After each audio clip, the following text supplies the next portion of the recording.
Ka tira, kia hoki mai anō tātou ki te whare. Moving on, whānau, to really a person who needs no introduction.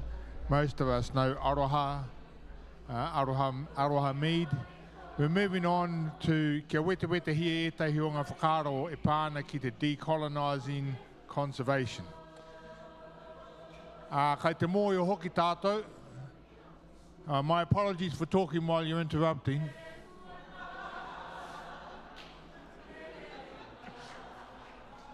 You like that one? That was my one and only joke. Okay, so, but kai te mōhio a Aroha me tana mahi rangahau, he tohunga i e ki tērā momo āhua, he pāna ki te mātauranga me te tino rangatiratanga o te mātauranga ki tēnā o tātou. Me pēhea rā te aki i te ao Māori i roto te mahi tiakitanga koe hoki tērā. So looking at mātauranga and the role that it plays in terms of Indigenous knowledge in conservation. Ka pai? There's a lot more here, engari. Whoever printed this out, printed it out for rangatahi eyes. So I'll leave Aroha to talk to her kōrero. And after this, we have a panelist leading up to lunchtime at 1:30. Homai anō te pakipaki.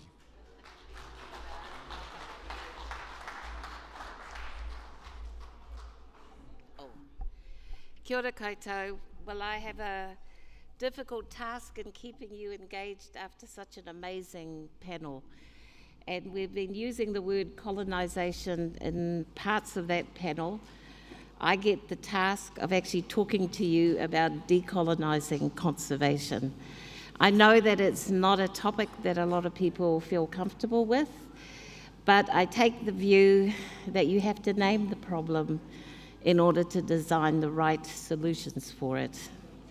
And if you try and disguise it through kind words like reimagining, you're not going to come up with the right strategies.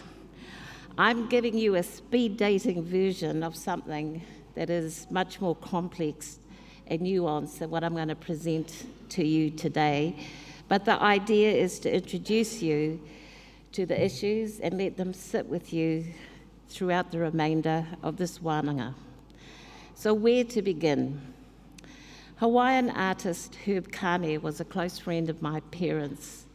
He used the medium of art to teach the real history of Hawaii, not the sanitized version produced for tourism. This painting of Cook entering Kealakekua Bay conveys a story that many Indigenous peoples throughout the world could also tell. A European explorer discovering the land they've been living in for centuries, and thus beginning the process of taking their lands and resources and rendering them invisible. We experienced a similar story here in Aotearoa, and I'd like to share 3 different quotes. All of them are excerpts from Jeff Park's paper, Going Between Goddesses.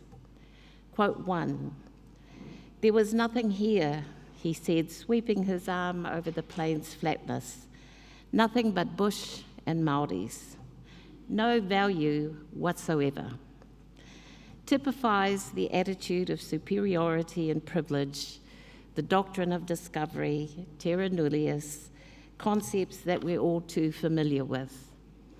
I took this photo of Dr. Waingata in Anoda Bay. He's pointing out where Cook and the Endeavour made landing in 1769 during Cook's first voyage. By the time Cook had reached Anoda Bay, his crew had already killed 8 Māori in Cape Kidnappers and in Gisborne.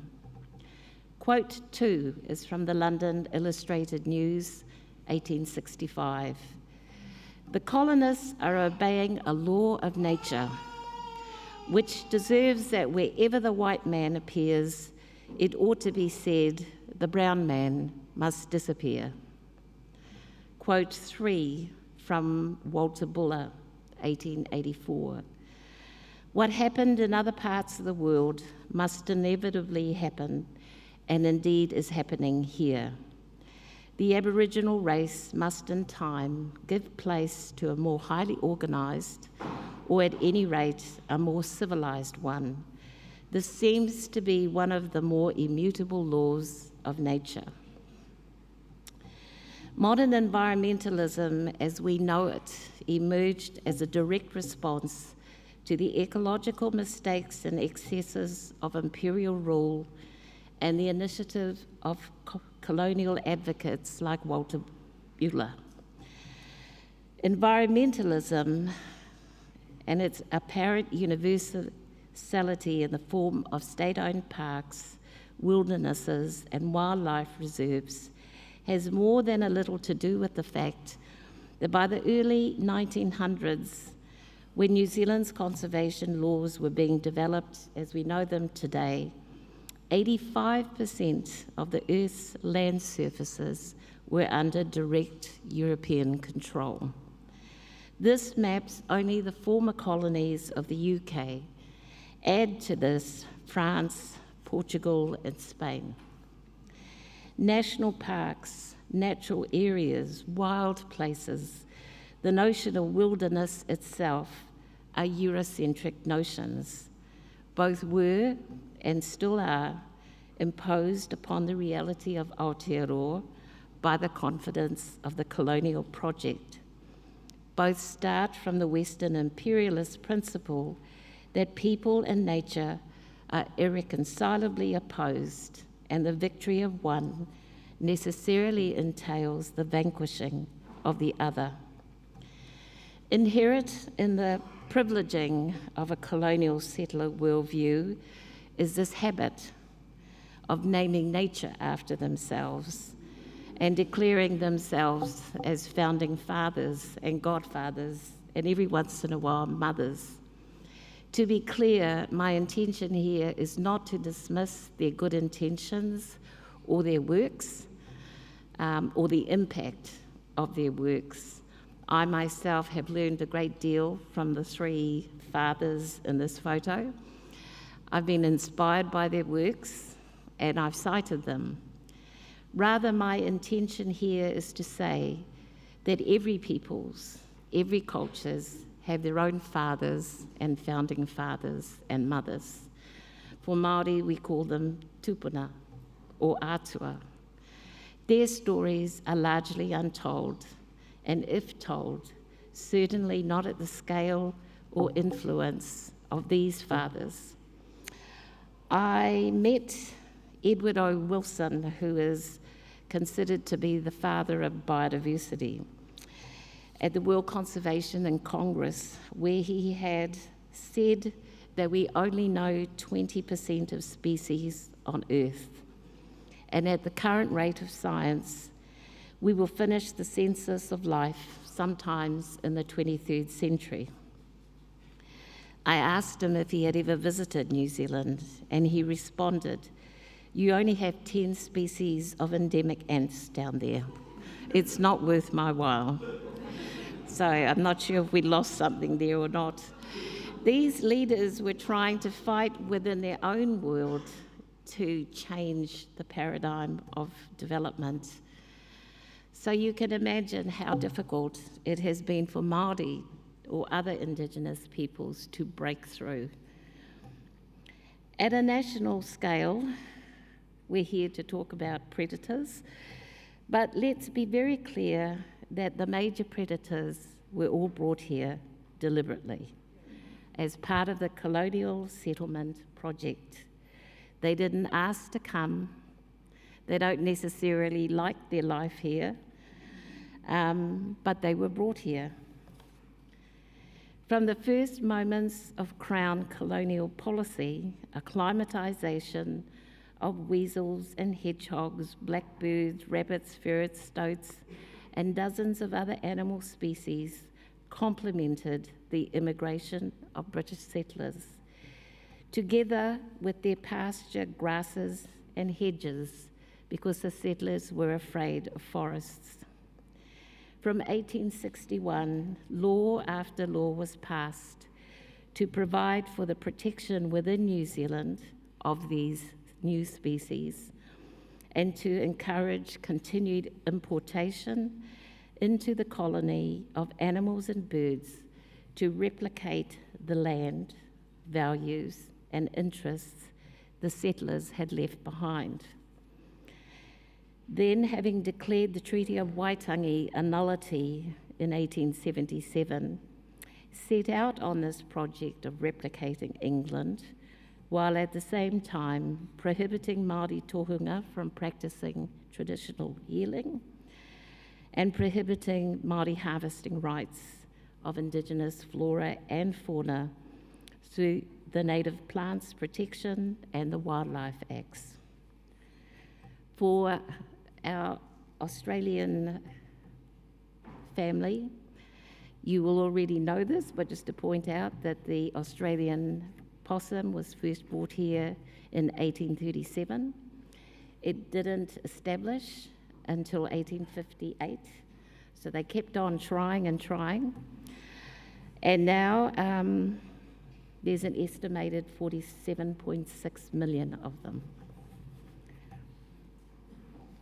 Without belabouring the point, at a global scale, we're experiencing the results of the domination of a particular worldview, colonial, capitalist, out of sync with nature, unable to value and operationalise diversity, diversity of any kind, diversity of peoples, of cultures, of languages, of worldviews, of aspirations and beliefs and values, and more importantly, diversity of nature. The scale of decline of biodiversity and environmental degradation over these past 50 years is unparalleled in human history. In other words, in our lifetime.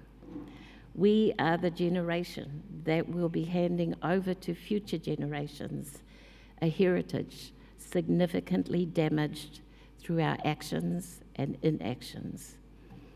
Values and behaviours drive demographic and socio-cultural, economic and technological, institutions and governance, conflicts and epidemics. It is these factors that influence decisions that are made about land use, change, direct exploitation, climate change, pollution, invasive alien species.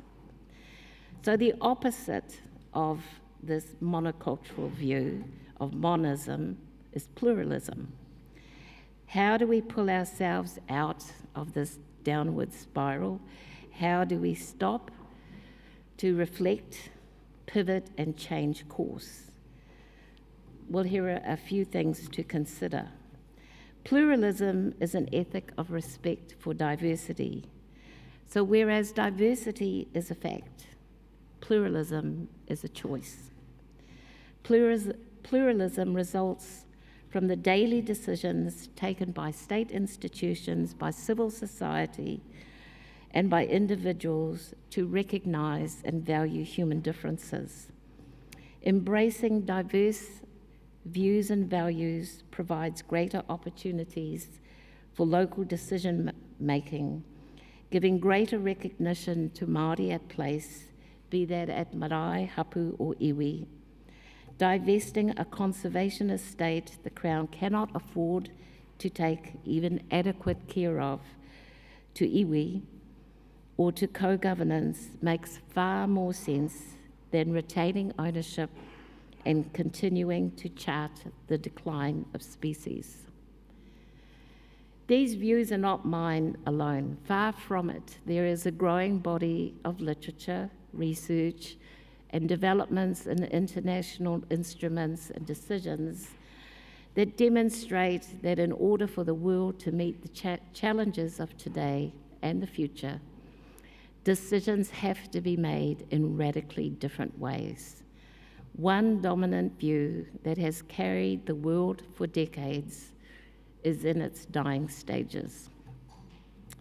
This diagram from IPBES, the Intergovernmental Platform for Biodiversity and Ecosystem Services, through their global assessment on the diverse values and valuation of nature, has provided a glimpse into a more globally inclusive framework for valuing nature. Far from there being only one dominant knowledge system, or that we are somehow living in this dichotomy between Western and Indigenous knowledge, IPBES developed a typology of over 30 distinct knowledge systems, which they characterised as life frames and vertical interactions and horizontal interactions. Life frames which can overlap are living from, living in, living with, and living as nature. They noted that institutions and power relations determine which values, interactions, and life forms are spotlighted in any specific situation. I particularly wanted to show this today because I feel that we get a little bit hung up in the mātauranga Māori versus Western science. To me, it's a waste of time, because the world is not as simple as that. It's far more complicated than that. And we exist with our own brilliance, and we really don't need to compare it to any other system. In 2008, Indigenous peoples came together and developed the Sharma el-Sheikh Declaration on Nature and Culture. Presented to the Convention on Biological Diversity, I wanted to just share 3 quotes from that. In the preambular paragraphs, the declaration points out that approaching biological and cultural diversity separately results in diverging and even conflicting agendas, and that such dual approaches have led to varying and sometimes competing interests within the same geographical location. It goes on to say that reversing the current trends in dramatic loss of biodiversity and the weakening of cultural diversity requires innovative approaches to bridge the artificial divide between nature and cultures, which persists in siloed sectoral practices, institutions, and policy.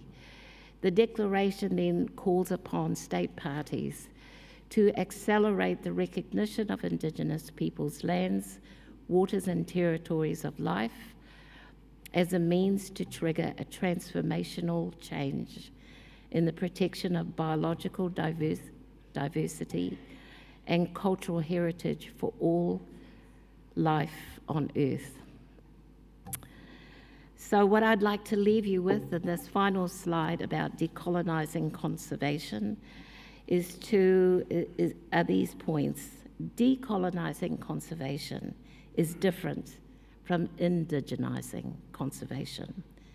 The two are very different journeys, but they intersect. One is about dismantling what hasn't worked, including centralised power structures where people are removed from decision-making about the very things they rely on at place. The other is about reclaiming, rebuilding, restoring, according to Indigenous values. Predators are the most tangible manifestation of the colonial legacy. And as long as they remain a problem, colonialism remains a problem. Kia ora.